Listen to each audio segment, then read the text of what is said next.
নমস্কার, আমি সোমা। আজ আমি তোমাদের ক্লাস 10-এর কোষে দেখি 13 ভেদ চ্যাপ্টারটি শুরু করছি।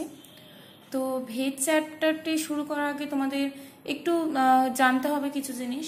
যেমন ধরো তোমরা ক্লাস 8-এই করেছো, যখন তোমরা ধরো ক্লাস 8-এর ত্রৈরাশিক পদ্ধতি শিখেছিলে, তো ওখানে আমরা করতাম ত্রৈরাশিক পদ্ধতির অঙ্ক সাজিয়ে নিয়ে যে এটির সাথে এটি সরল সম্পর্ক, এটির সাথে এটি ব্যস্ত সম্পর্ক। ঠিক আছে, ত্রৈরাশিকে যে জিনিসগুলো করতাম ওরকম টাইপেরই জিনিস এখানে কি বলবো, আমরা সরল ভেদ আর ব্যস্ত ভেদ খুঁজব। মানে এখানে ভেদ বলতে আমরা সরল ভেদ আর ব্যস্ত ভেদ নিব। ঠিক আছে, তাহলে কিভাবে করব দেখছি। ধরো এ আর বি দুটি চলরাশি, অঙ্কের মধ্যে দুটি চলরাশি দিয়েছে এ আর বি। এবার এ আর বি সরল ভেদে যদি থাকে, ঠিক আছে, যদি সরল ভেদে থাকে তখন আমরা কি বলবো, এই যে চিহ্নটাকে বলা হয় ভ্যারিজাস, এ ভ্যারিজাস কি বি। আর যদি ব্যস্ত ভেদে থাকে, তাহলে কি বলবো, এ ভ্যারিজাস 1/b। তাহলে যদি সরলে থাকে তাহলে কি হবে, এ ভ্যারিজাস বি। আর যদি ব্যস্ততা থাকে কি বলবো, তাহলে এ ভ্যারিজাস 1/b। আচ্ছা, এটা মানে এইরকমও বলা যায়, বি ভ্যারিজাস এও বলা যায় এটাকে, এ ভ্যারিজাস বি মানে বি ভ্যারিজাস এও বলা যায়। আর এটাকে উল্টে তোমরা এরকম ভাবে বলতে পারো, যেমন ধরো এখানে ভাবো ইকুয়াল চিহ্ন আছে, তাহলে এখানে বিটা উপরে উঠছে, এটা নিচে নামছে, তাহলে কি বি ভ্যারিজাস এও বলা যায়। এই হচ্ছে গেল আমাদের সরল আর ব্যস্ত ভেদটা। ঠিক আছে, এবার আমাদের জানতে হবে এই যে ভ্যারিজাস চিহ্নটা দিচ্ছি, এই ভ্যারিজাস দিয়ে কিন্তু আমরা অঙ্ক করতে পারি না। তাহলে এই ভ্যারিজাসকে উঠিয়ে আমাদের কি করতে হবে, অঙ্কের মধ্যে ইকুয়াল আনতে হয়। ঠিক আছে, ধরো এ ভ্যারিজাস বি তোমাকে বলে দিয়েছে। এবার এই ভ্যারিজাস চিহ্নটাকে উঠিয়ে আমাদের কি করতে হবে, ইকুয়াল চিহ্ন আনতে হবে। তাহলে কিভাবে আনবো, এই ভ্যারিজাসের বদলে যেই আমরা ইকুয়াল চিহ্ন দিব তখনই আমরা কি পাবো, এখানে একটা ভেদ ধ্রুবক পাবো। সেটাকে আমরা বেশিরভাগ ক্ষেত্রে কেই ধরে নিই, কে বি। যে ভ্যারিজাস চিহ্নটা ওঠার পর ভ্যারিজাস চিহ্ন উঠানোর সাথে সাথে কি হবে, একটা ইকুয়াল হবে আর একটা কি হবে, ভেদ ধ্রুবক। তাহলে পাশেই লিখে দিতে হয় কে ভেদ ধ্রুবক। এই যে ভেদ ধ্রুবকটা সেটা সবসময় অশূন্য ভেদ ধ্রুবক হয়, মানে কে এর মান কোনোদিনও 0 হবে না। ঠিক আছে, অশূন্য মানে কি, যেটা 0 না। তারপরে এটাই ধরো আমি দেখাচ্ছি, এ ভ্যারিজাস 1/b আছে, তাহলে ভ্যারিজাস চিহ্ন উঠিয়ে আমরা কি করবো, ইকুয়াল আনবো। তাহলে কি লিখবো, a equal to k into 1/b। তাহলে এ ইকুয়াল টু কত, কে বাই বি, সরি। তাহলে এখানে লিখবো কেটা কি একটা ভেদ ধ্রুবক। তাহলে এগুলো হচ্ছে আমাদের মেন জিনিস ছিল। এরপর আমাদের যৌগিক ভেদ আছে, তো যৌগিক ভেদটা আমি যখন দরকার পড়বে আমি তখন বলে দেব। তো এবার ফার্স্ট অঙ্কে ঢুকছি আমরা। ফার্স্ট অঙ্কটা দেখো বলেছে যে হচ্ছে এ এবং বি এর সম্পর্কিত মানগুলো বলে দিয়েছে। যখন এ এর মান 25 তখন বি এর মান 10, এ এর মান যখন 30 তখন বি এর মান 12, 45, 18, 250, 100। বলেছে এ এবং বি এর মধ্যে কোনো ভেদ সম্পর্ক থাকলে তা নির্ণয় করি এবং ভেদ ধ্রুবকের মানটা লিখি। মানে কোনো ভেদ সম্পর্ক বলতে যদি ব্যস্ত ভেদ বা সরল ভেদ কোনো রকম যে সম্পর্ক থাকে সেটা বের করতে বলেছে। আর কি, যে ধ্রুবকটা আমরা ধরে নিব, আমরা নর্মালি কেই ধরি, তো যে ধ্রুবকটা ধরবো তো সেই ধ্রুবকের মানটা কি হবে সেটা বের করতে বলছে। তাহলে ফার্স্টে আমরা কি করছি, আমাদের বলেছে ছকটা, আমি ছকটা একটু লিখে নিচ্ছি এখানে।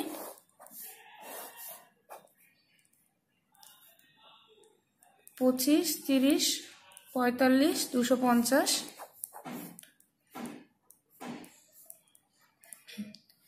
দেখো এবার আমরা কি করছি, এখানে এ বাই বি বের করব। ঠিক আছে, এ বাই বি বের করে দেখছি। দেখো এ বাই বি সম্পর্ক মানে আমরা অ্যাকচুয়ালি কি জানি, যে যোগ বিয়োগ গুণ ভাগ। আমাদের অঙ্কে মেন সম্পর্ক তো 4টাই। আমাদের দেখবে যখন আমরা ইকুয়েশন বানাই কোনো রকম, বা কোনো আমরা যে সমীকরণগুলো সলভ করি ওর মধ্যে কিছুই থাকে না, শুধু যোগ বিয়োগ গুণ ভাগই থাকে। ঠিক আছে, তো তোমরা যত বড় ক্লাসে উঠবে ওগুলো সে একটু জটিল হয় কাজগুলো আস্তে আস্তে। তো যোগ বিয়োগ গুণ ভাগের 4টা সম্পর্ককে আমরা বুঝি অ্যাকচুয়ালি। তো দেখো এর সাথে বি কে যোগ করো, এখানে কত হবে, 35 হবে, এখানে হচ্ছে 42 হবে। আচ্ছা আমি যোগে যাচ্ছি না, আমি ফার্স্টে ভাগে আসছি, এ বাই বি করছি। তাহলে এ মানে কত, 25/10। তাহলে কত হচ্ছে, এখানে 5 দিয়ে 5 পাচ্ছে 25, 5 10, তাহলে 5/2। দেন আবার বের করছি a বাই বি, এবার নিচ্ছি 30/12কে, 30/12, তাহলে 6 দিয়ে 6 দিয়ে 12, 6 দিয়ে 5 6 30, মানে 5/2 a বাই বি। এবার 45 আর 18 নিচ্ছি, আবার সেই 5/2, এবার লাস্ট পার্টটা নিই 250/100, কত হচ্ছে 5/2। দেখো আমি দেখে এখানে দেখে বোঝাই যাচ্ছিল যে এগুলো ভাগ করলে মানে a বাই বি করলে কি হবে, প্রতিটা ক্ষেত্রে আমাদের 5/2 করে বেরোবে। দেখো গুণ করে দেখো এমনি আলাদা হয়ে যাবে, কারণ এত বড় বড় সংখ্যা গুণ করলে বুঝতে পারছো বড় হয়ে যাবে আরো, যোগ করলে কোনোভাবে হবে না, বিয়োগ করলে কোনোভাবে হবে না। তো একমাত্র অপশন কি বলে যাচ্ছে, ভাগ। তো ভাগ করলে আমরা দেখছি প্রতি ক্ষেত্রে কি হচ্ছে, এগুলো 5/2 করে হচ্ছে, ঠিক আছে। তার মানে a বাই বি মানে অ্যাকচুয়ালি আমরা কি পাচ্ছি, 5/2। তাহলে a ইকুয়াল টু কত, 5/2, আর বিটা এই পাশে চলে আসছে, তাই তো। দেখো একটু আগে আমি দেখালাম a ইকুয়াল টু কত, কে বি লিখছিলাম, কিসের বদলে লিখছিলাম, a ভ্যারিজাস বি এর বদলে। তো এখানে কেটা কি হচ্ছিল, ভেদ ধ্রুবক, এখানেও সেম লিখছি a ইকুয়াল টু সামথিং একটা সংখ্যা বাই কি বি। তাহলে এই যে এটা আছে মানে আমাদের যে মানে কি বলবো, এটা যে সংখ্যাটা পেলাম আমরা, সেই সংখ্যাটা এখানে কি আমাদের ভেদ ধ্রুবকের কাজ করছে। তাহলে এখানে আমরা কি লিখতে পারি, a ইকুয়াল, আর এই সংখ্যার বদলে কি লিখতে পারি, ভ্যারিজাস লিখতে পারি বি। মানে a আর বিটা মানে a ইকুয়াল টু কি একটা সংখ্যা ইন্টু বি, যদি এরকম থাকে তাহলে যে সংখ্যাটা পুরোটা মানে কি ভেদ ধ্রুবক একটা, আর এখানে কি হচ্ছে বি হয়ে যাচ্ছে। তাহলে a আর বি এর মধ্যে কি সম্পর্ক, a আর বি হচ্ছে সরল ভেদে আছে। আর এখানে এই যে 5/2টা ছিল সেটা কি, এখানে কেটা কি ছিল, ভেদ ধ্রুবক, তাহলে এখানে 5/2টা কি ভেদ ধ্রুবক। তাহলে অতএব a ও বি সরল ভেদে আছে এবং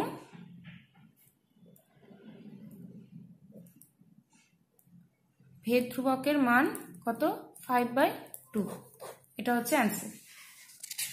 পরের অঙ্কটা সেম, আমাদের ফার্স্টে দেখতে হবে গুণ ভাগ করে নিয়ে, গুণ ভাগে মেলে এগুলো।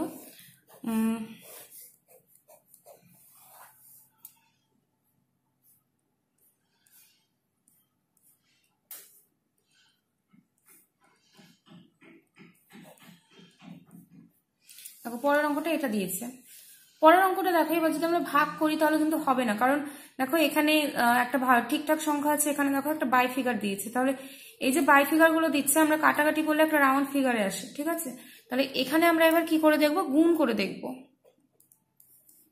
তাহলে গুণ করলে কত হয়, 3 8 54 ফার্স্টে, তারপর আবার xy বের করছি, তাহলে 8 ইন্টু কত, 27/4, কত হচ্ছে 54,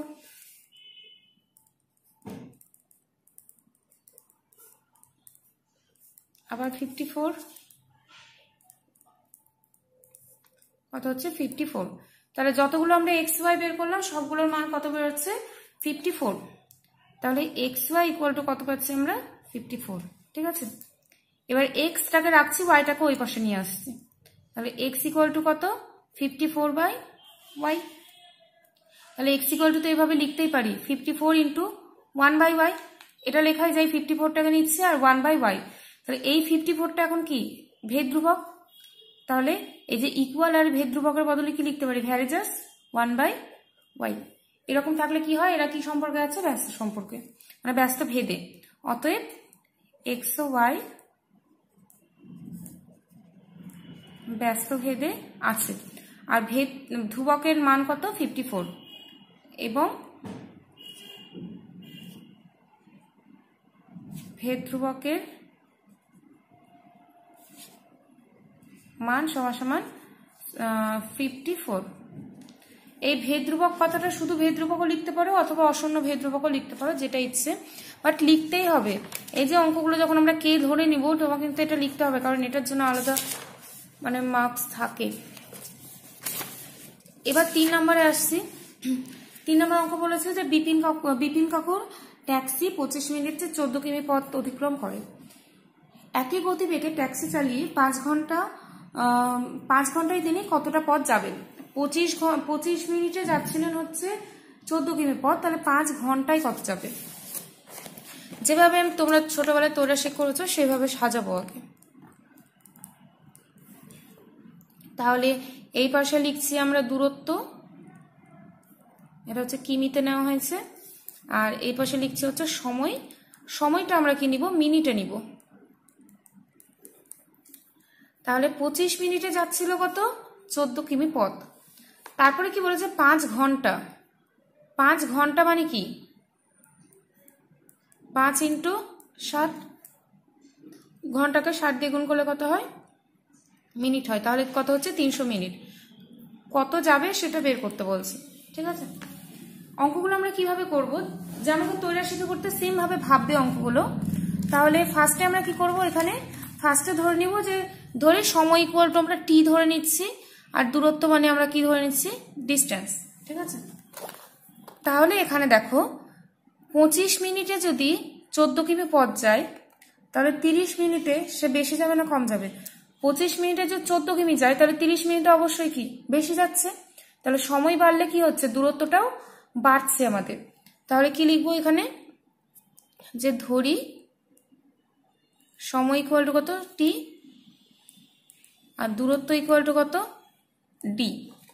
তাহলে সময় আর দূরত্ব কোন মানে অ্যাকচুয়ালি ওদের সম্পর্ক কি, সময় আর দূরত্বের মধ্যে দুদিকেই যদি বাড়ে বা দুদিকেই যদি কমে তাহলে কি হয়, ব্যস্ত সম্পর্ক হয়। তো এটা যেহেতু আমাদের ভেদের অঙ্ক, তাহলে আমরা কি লিখবো, ভেদ দিয়ে করবো।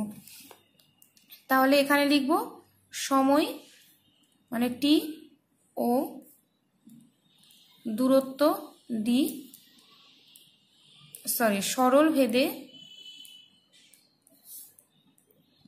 আছে, ঠিক আছে। তাহলে সরল ভেদে থাকলে কি হয়, টি ভ্যারিজাস ডি। তাহলে টি ইকুয়াল টু কত লিখতে পারি, কে ডি, যেখানে কি কে, যেখানে কে ভেদ ধ্রুবক, ভেদ ধ্রুবক। এবার আমরা কি করব, দেখো টি এর মান ফার্স্টে কি দিয়েছে 25, আর ডি এর মান কত দিয়েছে 14। তা আমাদের এখানে আননোন জিনিস কি কে, তাহলে কে এর মানটা আগে বের করতে হবে। কে এর মান কার সাহায্যে বের করবো, এই যে এগুলো মান দিয়ে। তাহলে টি এর মান কত 25, তখন ডি এর মান কত 14। তাহলে লিখবো এবার যখন টি ইকুয়াল টু 25 আর ডি ইকুয়াল টু কত 14। এবার এখানে এসে মান বসাচ্ছি, টি এর জায়গায় 25 equal to k into D. তাহলে 25/14 ইকুয়াল টু কত কে। তাহলে কে টা আননোন ছিল, কে এর মানটা আমরা পেয়ে গেলাম, ঠিক আছে। আর টি এর মান আর একটা কত বলেছে এখানে 300। তাহলে আবার টি ইকুয়াল টু কত,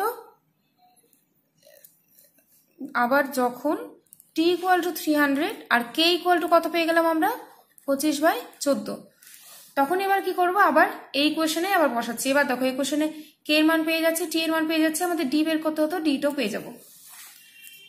তাহলে কে টি এর জায়গায় বসাচ্ছে 300 ইন্টু কত ডি, তাহলে 300 ইন্টু 14 বাই,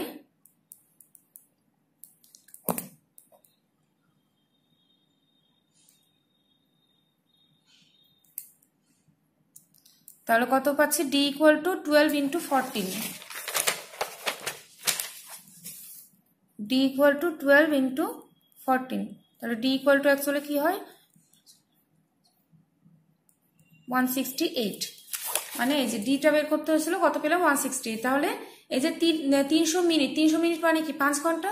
তাহলে 5 ঘন্টায় কত দূরত্ব যাচ্ছিল সে 168 কিমি যাচ্ছে। তাহলে অ্যান্সার লিখবো অতএব 5 ঘন্টায়, এগুলো প্রতিটা অঙ্কেরই অ্যান্সার লিখতে হয়। অতএব 5 ঘন্টায় 168 কিমি পথ যাবেন। দেখবে প্রতিটা অঙ্কের পাশে না ভেদ কথাটা উল্লেখ করে দিয়েছে। আর তোমাদের 10-এ এখন কোনো রকম কিন্তু ত্রৈরাশিক পদ্ধতি নেই, তো সেহেতু এগুলো অঙ্ক যদি ভেদ কথাটা উল্লেখ নাও করে দেয় তাহলে কিন্তু ভেদ দিয়েই করতে হবে, কারণ ত্রৈরাশিকটা একদম বাচ্চাকালের পদ্ধতি, ওটা 8-এর পদ্ধতি। তোমাদের এখন যা আছে এগুলো সব ভেদ দিয়ে করতে হবে। এবার নেক্সট আসছি 2 নম্বরটা বলেছে যে আমাদের স্কুলের প্রথম শ্রেণীর 24 জন শিশুর মধ্যে 1 বাক্স সন্দেশ ভাগ করে দিলাম এবং প্রত্যেকে 5টি করে সন্দেশ পেল। যদি শিশু সংখ্যা 4 জন কমতো তবে প্রত্যেকে কতগুলি করে সন্দেশ পেত তা ভেদ তত্ত্ব প্রয়োগ করে নির্ণয় করতে বলেছে। তাহলে কি কি আছে, শিশুর সংখ্যা আর কি সন্দেশের সংখ্যা। আমাদের বের করতে হবে সন্দেশ, মানে এখানে হচ্ছে সন্দেশের সংখ্যা আর হচ্ছে এখানে শিশুর সংখ্যা। আচ্ছা, শিশুর সংখ্যা কত বলেছে? যখন শিশু ছিল হচ্ছে 24 জন তখন কটা করে সন্দেশ পেত? 5টা করে। এখন যদি 4 জন শিশু কমে যায় তার মানে কত? 24 - 4 তাহলে কত হচ্ছে? 20। তাহলে সন্দেশ কতগুলো করে পাবে? শিশু ইকুয়াল টু আমি এ ধরে নিচ্ছি, সন্দেশ ইকুয়াল টু বি ধরে নিব। এখানেও লিখতে পারো অথবা পরেও লিখতে পারো। দেখো 24 জন যখন শিশু ছিল তখন 5টা করে সবাই সন্দেশ পাচ্ছিল। এবার যদি শিশুর সংখ্যা কমে যায় তাহলে কি হবে? সন্দেশটা তো আমরা বেশি পাবো, তাই না? তাহলে শিশুর সংখ্যা কমছে, তাহলে সন্দেশ কি হবে? ওরা বেশি পাবে। আগে যদি 5টা পেতো এখন কটা পাবে? 6টা পাবে। তাহলে এই দিকটা কমলে কি হচ্ছে? এই দিকটা বাড়ছে। তাহলে একদিক কমলে যদি আরেক দিক বাড়ে তাহলে ওটার মধ্যে কি সম্পর্ক হয়? সবসময় ওটা ব্যস্ত সম্পর্কে হয়। তাহলে ধরি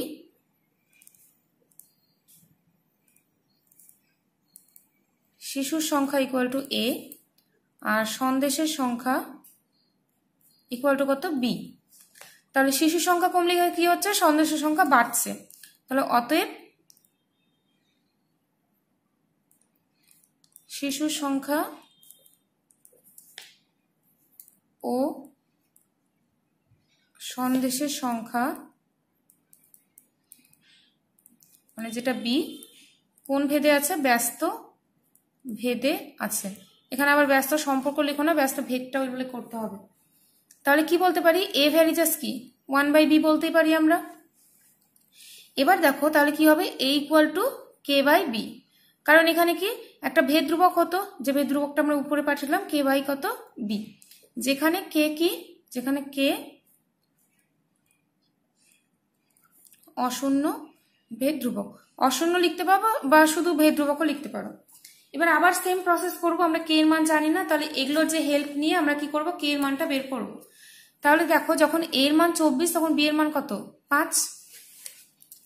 তাহলে যখন a ইকুয়াল টু 24 আর বি ইকুয়াল টু কত? 5, কি করব? এই মানটা আমরা এখানে এসে পুট করব। তাহলে অতএব 24 ইকুয়াল টু k/5। তাহলে কে ইকুয়াল টু অ্যাকচুয়ালি কি হচ্ছে? এখানে 4 5 20, 2 5 10 এত। কে মানে কত পেয়ে যাচ্ছে? 120। দেখো এখানে এসে কে এর মানটা বসিয়ে দিতে পারবো। আমাদের কার মান বের করতে হবে? এখানে আমাদের বের করতে হবে সন্দেশ। সন্দেশ মানে কি? বি। তাহলে বি এর মান বের করতে হবে। কে এর মানটা পেয়ে গেছি, আর একটা কিসের মান পেতে হবে? তাহলে এ এর মান। দেখো এর মান আর একটা এক্সট্রা আছে 20। তাহলে যখন এর মান 20 আর কে এর মান কত? 120, তখন বি এর মানটা বের করব। আবার যখন a ইকুয়াল টু 20 আর কে ইকুয়াল টু কত? 120, তখন a ইকুয়াল টু কি ছিল? k/b ছিল। সম্পর্কটা লিখে নিচ্ছি। তাহলে a এর জায়গায় 20 আর এটা 120 বাই কত? b। তাহলে কি পাচ্ছি এখানে? b equal two 120/20 6। তাহলে b ইকুয়াল টু কত? 6। মানে এখন তারা কটা করে সন্দেশ পাবে? 6টা করে। তাহলে অ্যান্সার কি লিখবো লাস্টে? যে তবে প্রত্যেকে 6টি করে সন্দেশ পাবে। ঠিক আছে, এখানে লাস্টে অ্যান্সারটা তোমরা লিখবে। আমি এবার 3 নম্বরে আসছি। 3 নম্বরটা বলেছে যে একটি পুকুর কাটতে 50 জন গ্রামবাসীর 18 দিন সময় লেগেছে। পুকুরটি 15 দিনে কাটতে হলে অতিরিক্ত কতজন লোককে কাজে নিয়োগ করতে হবে? দেখো যখন এইটা করেছিলে তখনই শিখেছিলে যে জন আর দিনের সম্পর্ক মানে ওটা ব্যস্ত, দেখার দরকারই নেই কিছু। জন আর দিন মানে সবসময় ব্যস্ত হবেই ওটা। তাহলে 50 জন যখন ছিল তখন 18 দিন লাগছিল। তাহলে 15 দিনে কাটতে কত জন লাগবে? যেহেতু জোনটা বের করতে বলেছে, আমরা জোনটা এই সাইডে লিখছি, এই সাইডে দিন দিচ্ছি। 18 দিনের জন্য লেগেছে 50 জন। তাহলে 15 দিনের জন্য কত লেগেছে? তাহলে এটা মানে এটা ধরছি, আর জোন মানে আচ্ছা এ আর বি ধরে নিচ্ছি এটা থেকে। তাহলে ধরি দিন সংখ্যা ইকুয়াল টু এ আর কি জোন সংখ্যা ইকুয়াল টু কি বি। তাহলে দিন আর জোনের মধ্যে অলওয়েজ কি হয়? ওটা ব্যস্ত সম্পর্কই হয়। তাহলে এখানে এ ও বি ব্যস্ত ভেদে আছে। তাহলে লিখতে পারবো অতএব এ ভ্যারিজাস কি 1/b। তাহলে সেম এ ইকুয়াল টু কত? k/b। যেখানে কি? যেখানে কে ভেদ ধ্রুবক। এবার আমাদের আবার কাজ কি, যখন a equal to 18 b equal two 50 তখন আমরা কি করব, k এর মানটাকে বের করব। লিখছি, যখন a ইকুয়াল টু 18 আর b ইকুয়াল টু কত 50, তখন k এর মান বের করব। আমাদের ইকুয়েশনটা ছিল a equal to k by b, a equal to k by b সম্পর্কটা ছিল। তাহলে এর জায়গায় বসেছে 18 আর এখানে বসেছে 50, তাহলে k ইকুয়াল টু কত হচ্ছে 900। এবার আমরা কি করব, যে k এর মানটা বসাবো আর কার মান আর একটা এক্সট্রা পড়েছে a এর মান, ঠিক আছে। তাহলে আবার যখন a ইকুয়াল টু কত, এখন a ইকুয়াল টু বলে দিয়েছে 15, হ্যাঁ a ইকুয়াল টু 15 আর k ইকুয়াল টু কত 900, তখন আবার এই ইকুয়েশনের মধ্যে আমরা বসাবো। তাহলে a equal to 15, k equal to কত 900 বাই কত b, তাহলে b ইকুয়াল টু কত 900 বাই 15, b ইকুয়াল টু কত পাচ্ছি 60। মানে এখন আমাদের 60 জন লোককে নিয়োগ করতে হবে। দেখো আগে আমাদের নিয়োগ করতে হচ্ছিল, আগে ছিল আমাদের কতজন কাজ করছিল 50, এখন আমরা 60 জনকে নিয়োগ করছি। তাহলে এক্সট্রা কত, মানে এখন আমাদের কাজ করছে 60 জন আর আগে আমাদের কাজ করছিল 50 জন, তাহলে এক্সট্রা কতজন বাড়লো, আমাদের 10 জনকে আমরা এক্সট্রা নিয়োগ করলাম, ঠিক আছে। তাহলে আমাদের অ্যান্সার চেয়েছে যে অতিরিক্ত কতজনকে নিয়োগ করা হলো, তাহলে অতিরিক্ত কতজনকে করছি 10 জনকে। লাস্টে অ্যান্সারগুলো একটু দেখবে, আরো বা অতিরিক্ত এইসব কথাগুলো মানে কি মাইনাস করে বের করতে হয়। তাহলে অতএব অতিরিক্ত 60 মাইনাস 50 ইকুয়াল টু 10 জন লোককে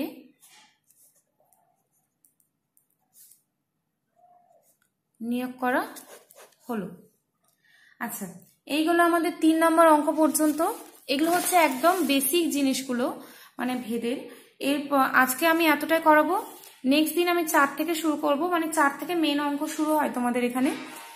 এখন যতটা করলে একদম বেসিক জিনিস, মানে একদম 8-এর যে প্রসেসগুলো তোমরা শিখেছিলে, তো সেই হিসেবে করলাম। এবার 4 থেকে মেন জিনিস শুরু হবে, যেমন এই যে এগুলো ভেদের অঙ্ক আছে। তারপরে আবার 8-এর কিছুটা জিনিস আছে, যেমন 8-এ আমরা করতাম 3টে পার্ট দিয়ে ত্রৈমাসিক করতাম, তো সেইভাবেও আছে। তো তোমাদের আগে এইটুকু আগে ভালো মতো প্র্যাকটিস করবে জিনিসটা, ভেদ জিনিসটা কি বা কিভাবে আসছে জিনিসটা, এই যে ভেদ ধ্রুবক আনা বা তার মান বের করা একটা থেকে আরেকটা।